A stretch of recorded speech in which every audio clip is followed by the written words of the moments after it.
क्या आपने कभी किसी अपने को खोया है और उस दर्द से बाहर निकलना कितना मुश्किल लगा है? क्योंकि सच तो ये है, दुख, बीमारी और मौत ये तीनों हमारी ज़िंदगी का हिस्सा हैं। लेकिन सवाल ये है, क्या इनसे बचा जा सकता है या फिर इनको समझकर ही शांति पाई जा सकती है? आज की कहानी इसी सवाल का जवाब देती है। हेलो एवरीवन, मैं हूँ सृष्टि और आप देख रहे हैं एजुटेल जंक्शन। आज हम पढ़ने जा रहे हैं class 10th English first flight का chapter the sermon at Banaras, जो हमें भगवान गौतम बुद्ध की टीचिंग के बारे में बताता है। तो चलिए शुरू करते हैं एक स्पिरिचुअल जर्नी को। The sermon at Banaras. Sermon का मतलब होता है एक धार्मिक उपदेश या प्रवचन, और बनारस यानी कि आज की वाराणसी इंडिया के सबसे पवित्र नगरों में से एक है वाराणसी। ये कहानी है गौतम बुद्ध के पहले उपदेश की। इस कहानी के ज़रिए हम उनकी लाइफ की जर्नी को समझेंगे और उनकी उस विजडम को भी जिसने दुनिया भर के करोड़ों लोगों को शांति का मार्ग दिखाया। तो चलिए अपने मन को शांत करके इस स्पिरिचुअल जर्नी पर चलते हैं। इस कहानी को समझने से पहले हमें उस महान इंसान के बारे में जानना होगा जिन्होंने ये उपदेश दिया। हम बात कर रहे हैं गौतम बुद्ध की। गौतम बुद्ध का जन्म 563 ईसा पूर्व में एक राजकुमार के रूप में हुआ था। उनका वास्तविक नाम सिद्धार्थ गौतम था। वो नॉर्थ इंडिया के एक रॉयल फैमिली में पैदा हुए थे। उनका बचपन बहुत ही ऐशो आराम में गुजरा था। उनके पिता राजा शुद्धोधन ने उन्हें दुनिया के दुखों से, तकलीफ़ों से बिल्कुल दूर रखा था। उन्हें इस तरह से पाला पोसा गया था जैसे दुनिया में दुख नाम की कोई चीज़ ही ना हो। उनके लिए एक शानदार महल बनवाया गया था जहां हर मौसम के लिए अलग अलग सुविधाएं थीं। 16 साल की उम्र में उनकी शादी एक सुंदर सी राजकुमारी यशोधरा से करा दी गई। उनका बेटा भी हुआ जिसका नाम रखा गया राहुल। 10 साल तक उन्होंने एक ऐसी रॉयल लाइफ जी जहां उन्हें दुख का एहसास तक नहीं था, पर किस्मत को कुछ और ही मंजूर था। जब वो 25 साल के हुए तो एक दिन शिकार पर जा रहे थे। रास्ते में उन्हें कुछ ऐसे दृश्य दिखे जिन्होंने उनकी ज़िंदगी हमेशा के लिए बदल दी। इसे दी 4 साइड्स के नाम से भी जाना जाता है। सबसे पहले उन्होंने एक सिक यानी कि एक बीमार आदमी को देखा। उसका शरीर कमज़ोर था, वो दर्द से कराह रहा था। फिर उन्होंने एक बूढ़े आदमी को देखा। उसका शरीर झुक चुका था, चेहरे पर झुर्रियाँ थीं। फिर उन्होंने एक शव यात्रा देखी। लोग एक बेजान शरीर को लेकर जा रहे थे। ये उनकी मौत से पहली मुलाकात थी। आखिर में उन्होंने एक संत को भीख मांगते हुए देखा। उसके चेहरे पर कोई दुख नहीं था, एक अजीब सी शांति थी। इन नज़ारों ने राजकुमार सिद्धार्थ को अंदर तक हिलाकर रख दिया था। उन्हें पहली बार एहसास हुआ कि उनकी ऐशो आराम की ज़िंदगी एक झूठ है। असली दुनिया तो दुख, बीमारी, बुढ़ापा और मौत से भरी हुई है। उसी रात उन्होंने एक बड़ा फैसला लिया। उन्होंने अपने महल, अपनी पत्नी, अपने बेटे, अपने राजपाट सब कुछ त्याग दिया और वे ज्ञान की खोज में निकल पड़े। इस घटना को महाभिनिशीक्रमण कहते हैं, यानी कि एक महान त्याग। अगले 7 साल तक सिद्धार्थ एक सन्यासी की तरह भटकते रहे। वो अलग अलग गुरुओं के पास गए। उन्होंने कठिन तपस्याएं की, अपने शरीर को कष्ट दिया, पर उन्हें अपने सवालों का जवाब नहीं मिला। उन्हें शांति नहीं मिली। आखिर में वो बोध गया नाम की जगह पर पहुंचे। वहां वो एक बड़े से पीपल के पेड़ के नीचे बैठ गए। उन्होंने प्रतिज्ञा ली कि जब तक उन्हें ज्ञान प्राप्ति नहीं हो जाती वो यहाँ से नहीं उठेंगे। 7 दिनों के मेडिटेशन के बाद उन्हें ज्ञान प्राप्त हुआ। उन्हें दुख का कारण और उससे मुक्ति पाने का रास्ता मिल गया। उस दिन के बाद से प्रिंस सिद्धार्थ बुद्धा बन गई। बुद्ध का मतलब होता है जिसे ज्ञान प्राप्त हो गया हो, यानी कि एक जागृत व्यक्ति। और वह पेड़ द बोधि ट्री यानी कि ट्री ऑफ विजडम के नाम से जाना जाने लगा। ज्ञान प्राप्त करने के बाद बुद्ध ने सोचा कि वह इस ज्ञान को लोगों के साथ बांटेंगे और उन्होंने अपना पहला उपदेश, अपना पहला सरमन उस पवित्र शहर में दिया जिसे हम बनारस यानी कि वाराणसी के नाम से जानते हैं।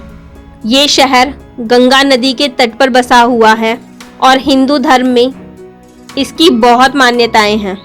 उनका ये पहला उपदेश उनकी सारी टीचिंग्स का सार यानी कि एसेंस है। इस उपदेश को उन्होंने एक दुखी माँ की कहानी के जरिए समझाया। अब हम आते हैं इस चैप्टर की दूसरी कहानी पर। ये कहानी है कीसा गौतमी नाम की एक औरत की। कीसा गौतमी का एक ही बेटा था और उसकी मौत हो गई थी। अपने बेटे की मौत के दुख में कीसा गौतमी अपना होश खो बैठी थी। वो अपने मरे हुए बेटे की बॉडी को लेकर घर घर जा रही थी और लोगों से उसके लिए दवाई मांग रही थी। लोग उसे देखकर कहते कि ये बेचारी पागल हो गई है, इसका बेटा तो मर चुका है। कीसा गौतमी को किसी पर यकीन नहीं हो रहा था। वह ये सच स्वीकार करने के लिए तैयार ही नहीं थी। उसका बेटा अब इस दुनिया में नहीं है। तभी उसे एक समझदार आदमी मिला। उसने कीसा गौतमी की हालत देखी और कहा कि मैं तुम्हें दवाई तो नहीं दे सकता, पर मैं एक ऐसे वैद्य को जानता हूँ जो इसकी दवाई दे सकता है। कीसा गौतमी ने खुश होकर पूछा, कौन है वो, बताएं। उस आदमी ने कहा, तुम शाक्य मुनि यानी कि बुद्ध के पास जाओ। कीसा गौतमी दौड़ती हुई बुद्ध के पास गई और उनके पैरों में गिरकर रोने लगी। उसने कहा, हे प्रभु, मुझे ऐसी दवाई दे दीजिए जो मेरे बेटे को ठीक कर दे। बुद्ध ने उसे देखा, उन्होंने उसके दुख को समझा, पर उन्होंने कोई चमत्कार नहीं किया। उन्होंने एक बहुत ही अजीब सी पर बहुत गहरी बात कही। उन्होंने कहा कि मुझे एक मुट्ठी सरसों के बीज ला कर दो। कीसा गौतमी ने सोचा कि ये तो बहुत आसान काम है। उसने कहा कि मैं अभी लाती हूँ, पर तभी बुद्ध ने एक शर्त रखी और शर्त ये थी कि सरसों के बीज एक ऐसे घर से लाने होंगे जहाँ आज तक किसी ने अपने बच्चे, पति, माता पिता या दोस्त को ना खोया हो, यानी कि एक ऐसा घर जहाँ आज तक कभी मौत ना हुई हो। बेचारी कीसा गौतमी अपनी सरल सोच में इस शर्त की गहराई को नहीं समझ पाई। वह घर घर जाने लगी। हर घर में लोग उसे दया दिखाते। वो कहते, हाँ सरसों के बीज ले लो। पर जब वो उनसे पूछती कि क्या आपके परिवार में या घर में किसी की मौत हुई है, तो हर घर से एक ही जवाब मिलता। कोई कहता, बहन हमें हमारे दुख की याद मत दिलाओ। कोई कहता, अफसोस जिंदा लोग कम हैं पर मरने वालों की गिनती ज़्यादा है। ऐसा एक भी घर नहीं था जहां मौत ने दस्तक ना दी हो। किसी ने अपना बेटा खोया था, किसी ने अपने माता पिता खोए थे, किसी ने अपने पति को खोया था। कोई भी ऐसा घर नहीं था जिसमें किसी न किसी की मौत ना हुई हो। बेचारी कीसा गौतमी थक गई। उसे कहीं से भी ऐसे सरसों के बीज नहीं मिले। शाम को वह शहर के बाहर सड़क के किनारे बैठ गई। वो शहर की रोशनियों को देखने लगी। उसने देखा कि लाइट्स थोड़ी देर के लिए जलती हैं और फिर बुझ जाती हैं। अचानक उसके दिमाग में एक अंधेरा छा गया और उस अंधेरे में उसे ज्ञान की रोशनी दिखी। उसे बुद्ध की शर्त का असली मतलब समझ आया। उसने सोचा कि मैं अपने दुख में कितनी स्वार्थी हो गई थी, जबकि मौत तो सबके लिए आती है। ये एक ऐसी सच्चाई है जिससे कोई नहीं बच सकता। उसे एहसास हुआ कि निराशा की घाटी में एक ही रास्ता है जो अमरता की तरफ ले जाता है, वो है अपने सारे स्वार्थ को त्याग देना। जब कीसा गौतमी को ये सच समझ आ गया, तब बुद्ध ने उसे अपना उपदेश दिया।